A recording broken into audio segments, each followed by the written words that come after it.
Live from Chillicothe, Ohio. For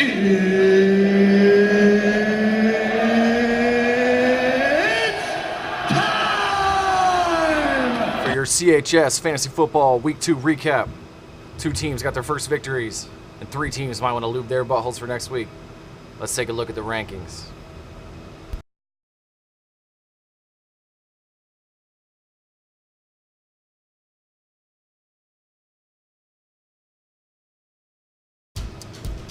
In our first matchup, Car Ramrod defeats Clay Price's team 95.38 to 90.28. His team was led by Giovanni Bernard, 22.9 points, and Drew Brees, 16.78 points. Clay Price's team was led by Peyton Manning with 21.58 points and DeMarco Murray, 21.3 points. Clay picked up Delaney Walker, who got 20.2 points, so that was a pretty good pickup. He beat his scoring projection by 233%. That was the 3rd highest in the entire league this week.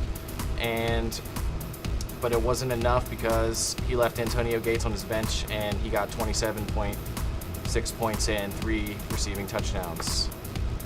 In our second matchup, Team Tampon Lollipop defeats the Fourth Reich 90.44 to 66.42. Jamal Charles sprained his ankle for the Fourth Reich and didn't get him any points. He didn't really get any points last week though. He also left Brandon Marshall on his bench, who got 22.8 points. Tampon said, fuck having an RB1, he'll win with Maud Bradshaw and Fred Jackson. And this was the worst beatdown of the week by 24 points. Tampon Lollipop moves to 2-0. In our third matchup, Beats by Ray defeats Gonzo's Funhouse Gang 109.94 to 108.64. Tough beat for Gonzo. It was the smallest point differential this week. Also this season, 1.3 points. Aaron Rodgers led Beats by Ray and the league with 28.64 points. 5 out of 9 of Beats by Ray's starters beat their projections this week. These were the 2 highest scoring teams this week, which sucks for Gonzo. He would have beat everybody except for Rodgers. And Rodgers would have beat everybody. Gonzo had 26 points from the Patriots defense. They had 4 interceptions. And I predict that Gonzo's Funhouse Gang will win next week and secure their first victory. In our fourth matchup, Mary's High Flyers defeats Pooty Poot Putin 108.46 to 85.14. Matt's team gets his first victory. I told you his team was good, and he scored the 3rd highest point total this week behind Gonzo and Beats by Ray. He got 45.6 points from his wide receivers, which was the highest combined scoring output for the wide receiver position this week. He got 26.9 points from Jordy Nelson. Pooty Poot Putin got 23.8 points from Jimmy Graham. And despite Tom Brady having a bad game yet again, he only got 9 points. Matt's team easily won. He moves to 1-1, and Pooty Poot Putin moves to 0-2. In our final matchup, Williams' team defeats my team 73.08, 75.18. My team almost did it again. I suck, I guess. William didn't even set his lineup. If he did, he didn't know Ben Tate wasn't playing. And he had AJ Green go down, I believe, in the first quarter. So basically he spotted me 2 players, and well, no, he didn't, because I had Noshawn, who went down. And I picked up Terrence West, and he got 15 points, and I didn't play him. I started Justin Hunter because he was supposed to have a breakout game, and he didn't. Michael Crabtree had 14 points on my bench. So yeah, I could have easily won. The only person that could have lost to me or Williams' team was the Fourth Reich. Williams' team scored 123 points last week and only 75 this week.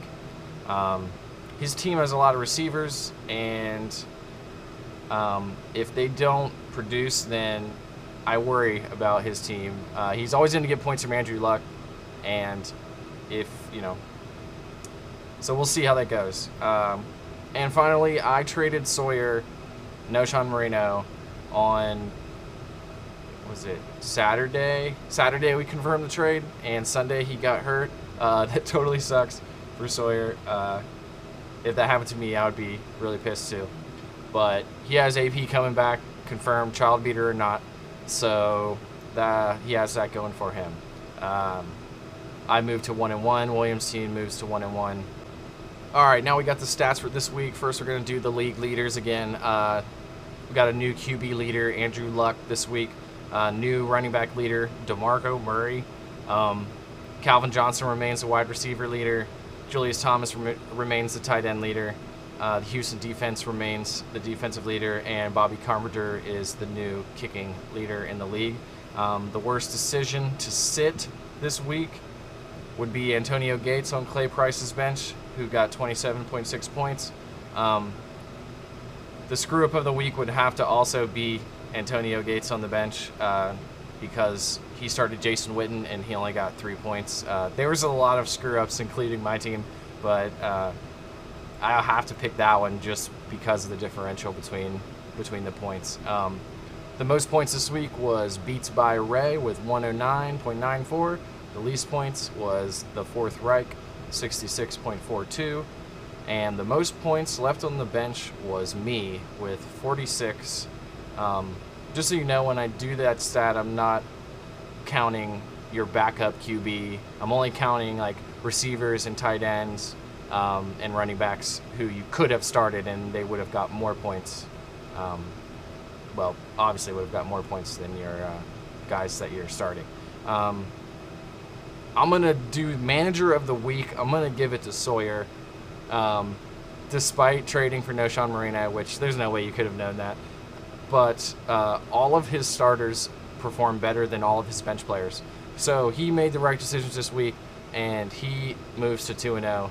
So he knows what he's doing. We will see you next week. Goodbye.